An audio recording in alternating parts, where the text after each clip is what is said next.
Hi Libra, welcome back to the channel. I hope you're doing well. Welcome to Gemini season.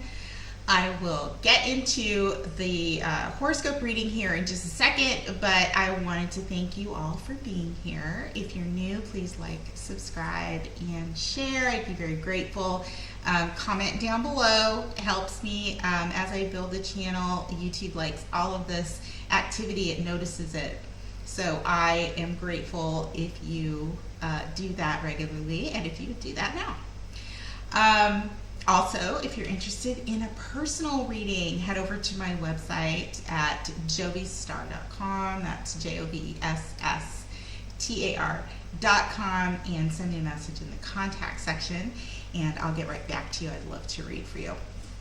Okay, so let's get into what's going on here for Libra rising during Gemini season. So we start off with the sun here in the 9th house, right?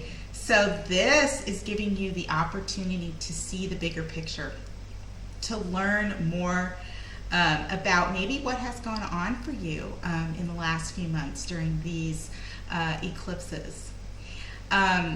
This could also be, if nothing happened, this could also be a chance for you to start a new course of study.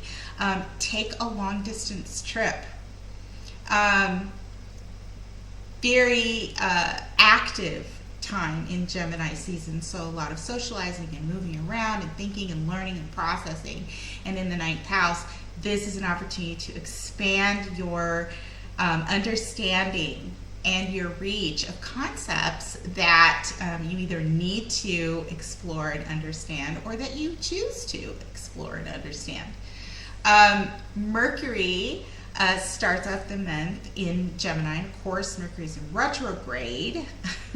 It is going to retrograde back over into Taurus, which will be over these eclipse points that hit you in your 2nd house of values, possessions, earned income, and your 8th house of combined resources, intimate partnerships, sex, death, taxes, all of those things that are wrapped up in the 8th house. Definitely things that we deal with in our private life, either for ourselves or with a partner in some way. So if things came up as a result of these eclipses, what we're talking about for Libra rising with the South Node in Scorpio, which means you have a 2nd house in Scorpio, and that means you're very driven in terms of generating your income, your resources. Scorpio's 2nd house is usually very, very good, and they work tirelessly to create stability in the area of value in their lives. Where the problem comes in sometimes, depending on, there's so many things. It's like history, beliefs, what you've learned as a child. Sometimes with the Scorpio 2nd house, it can almost be an obsession over your possessions, an obsession about what it is that you generate in terms of income, that you're very attached to what it is that you own and value, and there can be a level of fear there when it comes to having to let it go. So we can hold on too tight sometimes with the Scorpio 2nd house. If the fear is very intense and our need to generate security for ourselves, Scorpio is super intense. It brings up so many fears that we sort of kind of lose track of really what the bigger meaning is. We can actually maybe do things, say things, behave in ways that retrospectively we may not be very proud of, right? We can hold on too tightly. We can suffocate people if those are people that we value, or we can just be afraid to let things go. If we need to generate income, sometimes Scorpio's second house in its lower expression can actually resort to methods that might take advantage of other people, control other people. That doesn't have to be for everybody. And even if it is, it's all a learning process, right? That's how we learn that, we don't have to hold on so tightly. We don't have to be afraid. And these eclipses, the South Node there in the second house, whatever came up as a result of that, the idea is to teach us that to let go a little bit, to know that we can stand on our own 2 feet, that we are enough, right? To value yourself if that's where you're at with that. If something came up for you in that area during the lunar eclipse on May 15th. The North Node here in Taurus, which is exactly opposite in the 8th house of shared resources, which can be debt and taxes. It can be intimate partnerships and combined money there. The universe is saying it's time to give up the fear. It's time to give up the undercover, potentially sort of shady ways that we might be trying to generate income out of fear, because we don't value ourselves. Now it's time to value ourselves, value our bodies, value the people that we are in partnerships with, that we share resources with. That could be paying off debt to clear the way there. If we're talking about relationships, it could be letting go of some of the control there, maybe some anger there. Scorpio is ruled by Mars, right? So you've got a very powerful way of taking action with the second house in Scorpio. So it's power and control, right? Maybe having to let go of some of that so that we can create a more serene and calm relationship. Right? Maybe we let something go. We're creating something else that's completely different with somebody else, right? There's letting go of things can be painful, but creating something new that's going to calm us down, make us feel more comfortable and secure in our bodies and in our earthly physical existence is what these nodes and this transit is asking us to do. And, during the time that things are coming up, and especially if you have points in Scorpio and Taurus or in your second or 8th house where these eclipses are hitting, it doesn't look like that, right? It might feel like doom and gloom and crisis while it's occurring, but the overriding reason for this to be happening, for these things to be coming up from the past or just bubbling up from us internally, there's a reason for that, because it's a reset for us. It's a chance and an opportunity to mature, going into the future, looking at things differently, taking stock of what it is that we just went through, or how we feel, and what kind of changes do we need to make. Now, some people didn't feel a whole lot with these eclipses, and that's great. Some of us did. A lot of people I talked to, they really have felt rocked by these last few months for various reasons. Now, Libra rising has Saturn here that's been squaring the nodes, and Saturn, is what's holding us accountable. Saturn is looking at our past and saying, here's what you need to learn. Here's what may have been left undone. Saturn in Aquarius wants us to take responsibility for what it is that we have done, what we believe, what our integrity is, so that we can course correct if we need to. And in Aquarius, that is taking a look at how do we operate and make connection within society. How do we take a look at how we've behaved and what we've done, and course correct that in a way that moves us into the future in a more responsible way. So Saturn squaring these nodes, so things can come up. This is like a caveat here. So Saturn isn't always squaring the nodal transit. It has been for the last few months, making this time period of this transit very intense for a lot of people.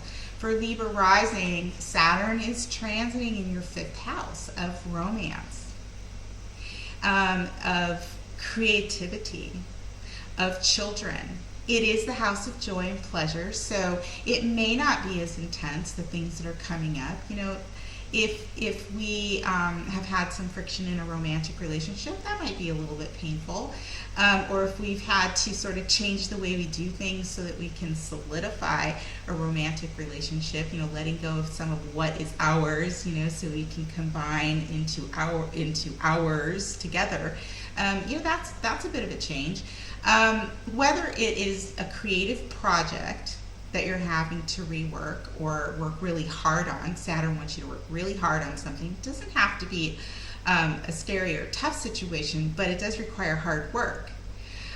So that could be a creative project. It could be around a romantic relationship. It could be something related to children.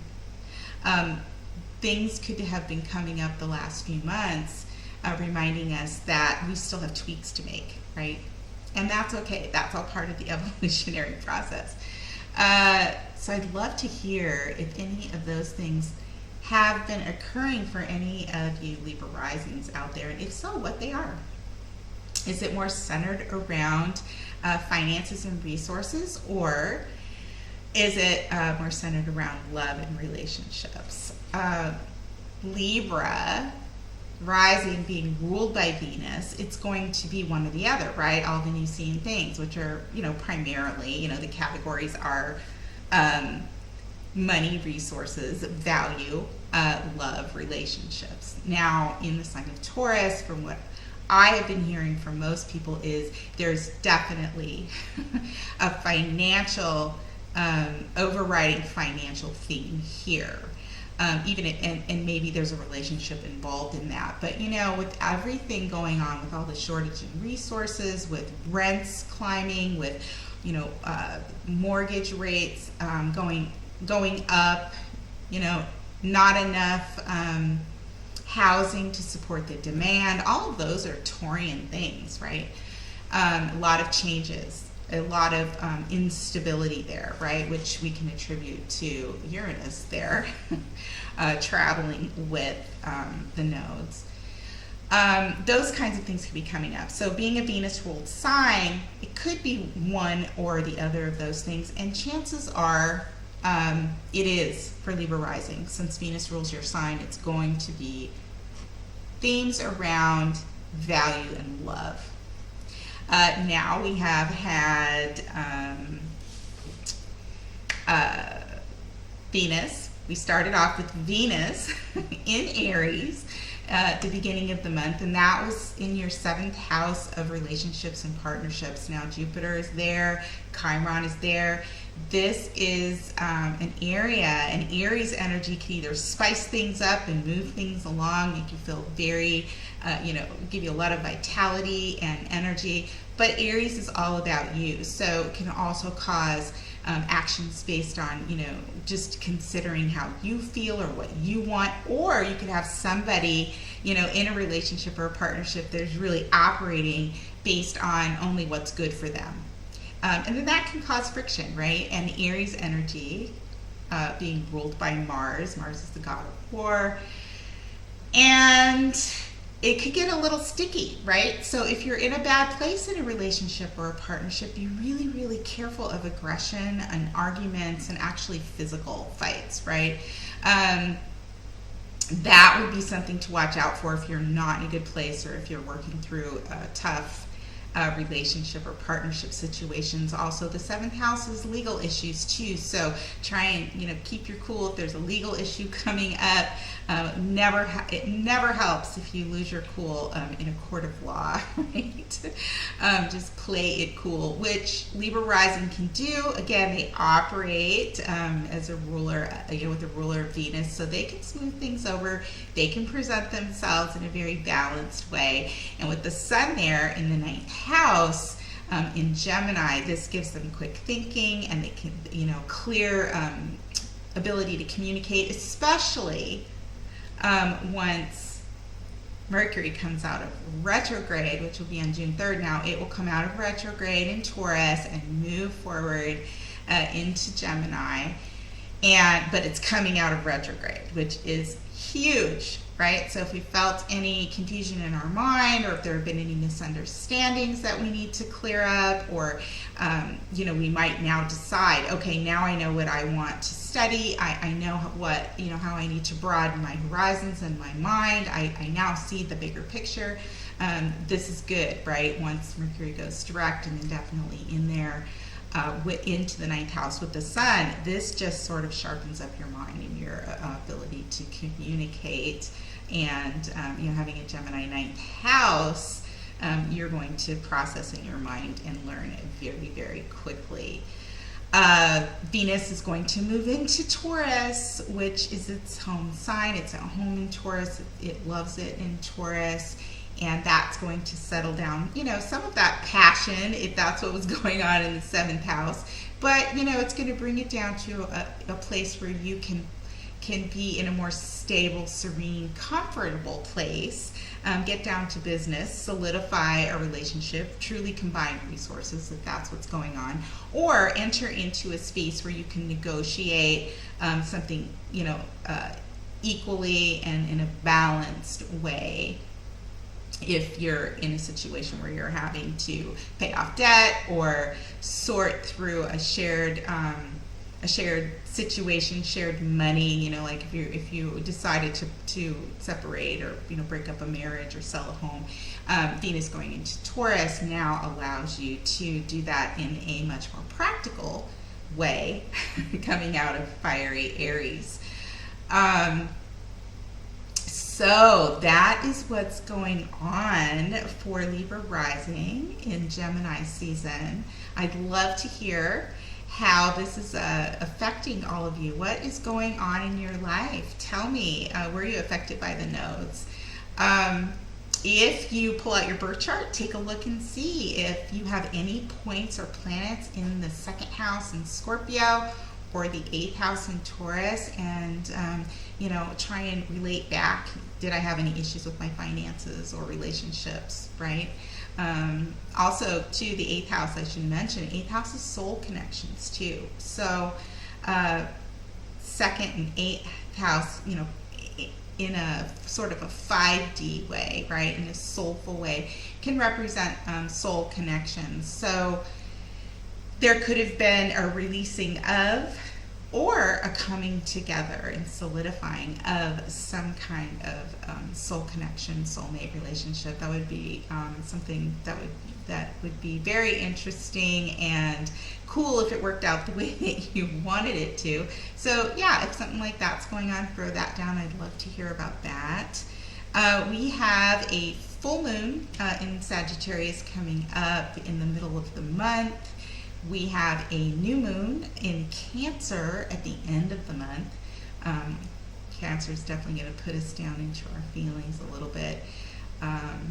But maybe that's okay. Summertime is time to spend with family, so we could use a little downtime to check in with our emotions. So I'll be back to talk about both of those events, and I will also be back to do the horoscopes for Cancer season for the month of July. And again, if you want a reading, if you want to take a look at where these nodes are hitting, what's going on in your life, if it's a relationship, we can look at that.